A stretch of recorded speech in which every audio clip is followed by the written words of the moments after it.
dashur teleshikues, ju përshëndes. Po fillojmë lajmet në televizionin 4+. Goditet një tjetër rast i lojrave të fatit. Operacioni policor Game Over vë në pranga 2 persona në fshatin Karavastaj e Re, Divjak. Policia ka finalizuar operacionin e koduar Game Over duke goditur një rast të organizimit të palishëm të lojrave të fatit në Divjak. Gjatë kontrolleve u zbulua në një lokal një ambjent i përshtatur për zhvillimin e lojrave të fatit përmes kompjuterëve. Në pranga ran pronari i lokalit dhe një kamarier, i cili ishte punësuar në mënyrë të palishme. Gjatë operacionit u sekuestruan 5 njësi kompjuterike, një DVR, një laptop dhe 5 aparate celular që dyshohet se përdoreshin për organizimin e aktivitetit të palishëm.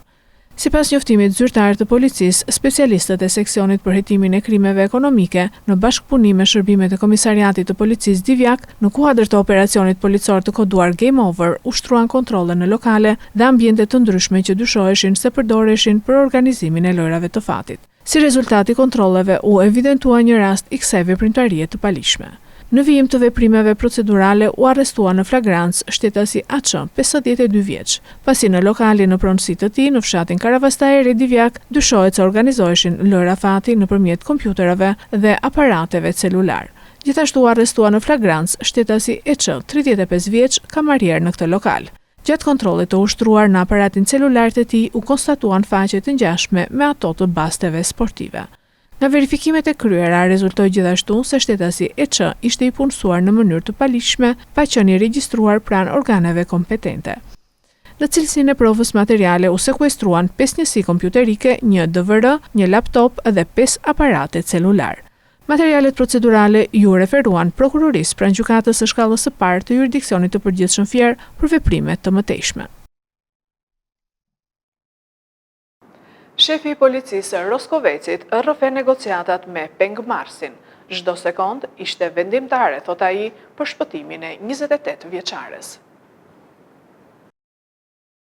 Në një intervistë, shefi i stacionit policor të Roskovecit, Mariglen Koroveshaj, ka rrëfyer momentet e negociatave me autorin e ngjarjes së rëndë të ndodhur në Vidisht të Roskovecit, Refit Buzi, për lirimin e ish të fejuarës Rosalinda Plaka. Koroveshaj tregon se ka qenë në zgjedhje autorit që pranë automjetit të afrohej pikërisht shefi i stacionit policor duke u përgjigjur kërkesave të tij dhe të mos ishte i armatosur.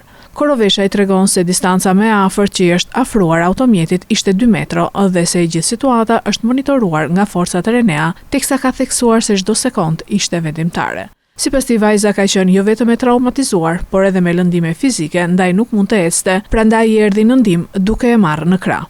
Për shefin e stacionit policor, ky ka qenë momenti më i vështirë i karrierës së tij, 12 vjeçare. Kemi qenë në komunikime të vazhdueshme për disa orë me autorin, deri në momentin që autori është bindur dhe ka kërkuar që unë personalisht të afrohem në vendin ku ai ndodhej së bashku me pengun. Autori në ato momente më ka kërkuar që të afrohem i pa armatosur dhe i vetëm. E kam zbatuar kërkesën e autorit dhe në momentin që jam afruar më ka kërkuar që të më shikonte nëse isha i armatosur apo jo. Përsëri e kam zbatuar kërkesën e tij, si në ato momente duhet të bënim pothuajse çdo gjë që ai mos ta acarojë apo mos ta agravojë më tepër. Pasi qëllimi jon ishte shpëtimi i pengut dhe shpëtimi i jetës edhe të autorit. Cila ka qenë distanca më e afërt që jeni afruar në automjet? Dhe cila ka qenë fjala e parë, kontakti i parë ti kur jeni afruar në këtë distancë?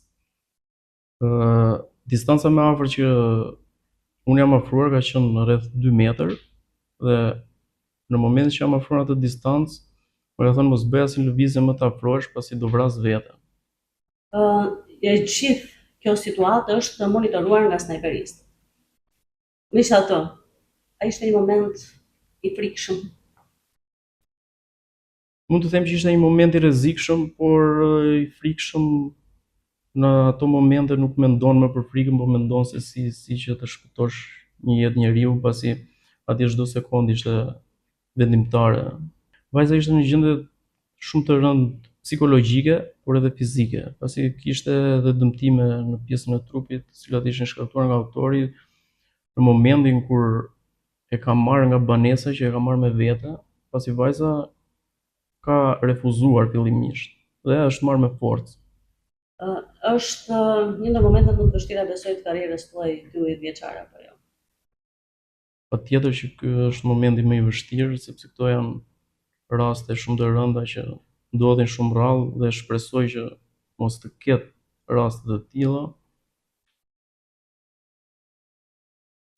Kryeministri Edi Rama në konferencën përballje me manipulimin e informacionit dhe ndërhyrjen e huaj, tha se kërcënimi sot nuk vjen vetëm nga ushtrit, por edhe nga dezinformimi. Kryeministri Edi Rama deklaroi se manipulimi i informacionit dhe ndërhyrjet e huaja janë përbërë një nga rreziqet më të mëdha për demokracitë moderne. Në konferencën përballja me manipulimin e informacionit dhe ndërhyrjen e huaj, ai tha se sulmet hibride dhe dezinformimi synojnë të ndikojnë perceptimin e qytetarëve dhe të destabilizojnë shtetet. Me shumë qartësi lidhur me atë me cilën duhet përballemi sot. Më shumë se 3000 vjet më parë. Not far from here. Jo larg. Where we meet today. Prej Homer ku jemi takuar sot. The story of Troy. Homeri rrëfeu historinë e Troy did Trojës. not fall. Troja nuk ra. Because sepse it has a weak army. Kishte Troy did ushtri not të fall dobët. because Troja nuk ra. its walls were too weak. Sepse muret e saj withstand qenë siege. shumë të brishta Troy për did të not përballur fall because sulmin e rrethimin. Troja it has nuk no ra, border security. sepse nuk kish siguri It kufish. fell because Ra, the threat sepse kërcënimi entered disguised hyri as i something maskuar harmless. se diçka e papajshme. The e Trojan dëmshme. horse, and by the way, there Kali i is Trojës, the name of a virus. E që me qëra fjala ky Remains është edhe emri një history's virusi. ultimate lesson. Mbetet mësimi The suprem i greatest danger is historisë, rarely se the rreziku one më i madh rrallë storming është your gates. ai që mësyn në derë, More and more the por one është gjithmonë më invited tepër inside, ai që fton brenda, because it looks harmless. sepse duket i padëmshëm. It is the one we praise Është ai që in the name of freedom lëvdojmë of opinions. në emër të It is lirisë the së one we mendimeve. protect Është ai që in the name mbron of the freedom of në speech. emër të lirisë së fjalës. It is the one Është ai That we are always reluctant to deal with për cilin properly, even when hezitojmë it gjithmonë shows its true colors. që të përballemi si duhet, edhe pse tregon në fakt Because natyrën e vet vërtet, For us, sepse për it ne is a matter of democracy është and a matter of çështje demokracie dhe çështje And so we have lirie. come to a moment when we Kësaj kemi have ardhur në një completely lost moment it ku e kemi humbur by tërësisht. accepting Kryeministri theksoi se Shqipëria ka ndërtuar një mbrojtje të fortë kibernetike, por shtoi se sfida mbetet mbrojtja e qytetarëve nga manipulimi i informacionit, duke bërë thirrje për forcimin e rezistencës ndaj kërcënimeve hibride. Veze domate u hodhën drejt policëve që u përgjigjen me gaz lotësjellës tek kuvendi. Tensione pati edhe në seancë për marrëveshjen e kredisë $302 milion me Shtetet e Bashkuara të Amerikës. Seanca e fundit plenare e këtij sesioni parlamentar është shoqëruar me tensione si brenda sallës së kuvendit ashtu edhe jashtë saj, ku prej mëngjesit u organizua një protestë e qytetarëve me thirrje kundër qeverisë dhe parlamentit dhe disa prej tyre hodhën vezë në drejtim të efektivëve. Policia përdori në disa momente spraj lotësjellës për të shpërndarë turmën dhe shoqëroi aktivistin Arben Kola dhe disa persona të tjerë. Ndërkohë, brenda sallës së kuvendit, pas rrëzimit të kërkesës së deputetit Agron Shehaj për zhvillimin e një seance pyetje-përgjigje me kryeministrin Edi Rama lidhur me Porto Romanon dhe aeroportin e Vlorës, debatet u përqendruan te projekt ligji për marrëveshje në fushën e mbrojtjes me Shtetet e Bashkuara, që lidhet me një hua prej $302 milion. Partia Demokratike kërkoi transparencë, duke pretenduar se projekt ligji nuk shoqërohej me relacion. Nuk do të ftohet të votojë këtë marrëveshje pa u informuar dhe pa lexuar marrëveshjen. Çdo deputet i Kuvendit të Shqipërisë ka mundësinë, të drejtën dhe mundësinë shumë praktike të lexojë plotësisht marrëveshjen vetëm 5 metra larg nga kjo sallë, te salla Gerti Bogdani, ku është vënë në dispozicion marrëveshja për t'u lexuar, kundrejt natyrisht firmosjes së një deklarate konfidencialiteti, sepse ky është niveli i klasifikimit të kësaj marrëveshje. Do diskutojmë për një marrëveshje që na njoftua tani që mund të shkojmë ta marrim te Sekretaria e Kuvendit. Ndërkohë që kushtetuta dhe rregulloria e Kuvendit të detyrojnë që menjëherë sapo projekt ligjit paraqitet në Kuvend, t'ia shpërndash atë deputetëve. Detyrim cili nuk e keni përmbushur, por mendoni se do të shndroni Kuvendin e Shqipërisë një lloj si grupi juaj parlamentar. Ju është fakt publik që kryeministri ju ka thënë se jeni vetëm kartona, nuk duhet mendoni, nuk duhet keni ide, nuk duhet bëni propozime, nuk duhet lexoni projekt ligje, vetëm duhet të votoni. Mirë, po ky është rregull i funksionimit për këtë anën të Kuvendit, për grupin tuaj parlamentar. Por nuk mund të jetë rregull për Kuvendin e Shqipërisë, aq më pak për këtë anën të sadhës së Kuvendit të Shqipërisë.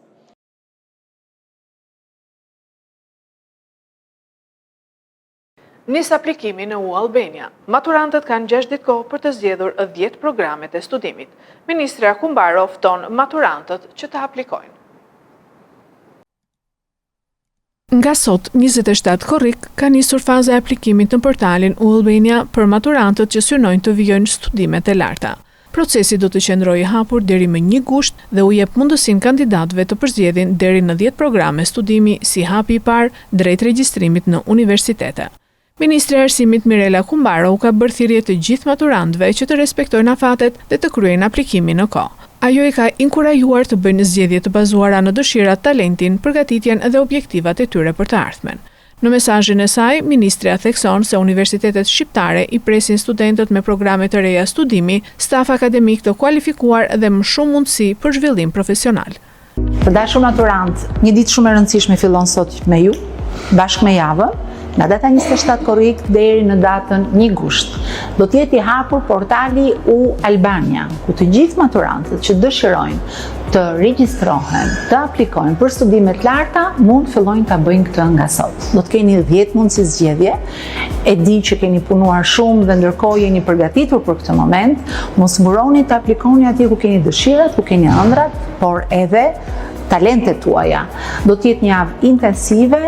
Të gjithë do të jenë në gatishmëri për t'ju shërbyer, për t'ju përgjigjur dëshirave tuaja, me qëllim që ky proces të ecë sa më mbar. Të gjitha mundësitë janë të hapura për ju në universitetet shqiptare, me programe të reja, me staf akademik të përgatitur, por edhe me investime të reja në auditore. Prandaj, ju uroj punë të mbar në këtë etapë të re, ju uroj kurajo, guxim dhe mezi pres t'ju takoj në tetor për t'ju uruar vit akademik të mbar në universitetet tona.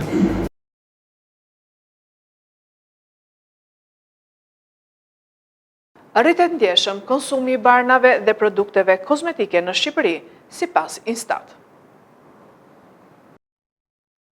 Tregu i barnave dhe produkteve kozmetike në Shqipëri vijon të zgjerohet me ritme të qëndrueshme si në sasinë e produkteve të shitura, ashtu dhe në vlerën e tyre.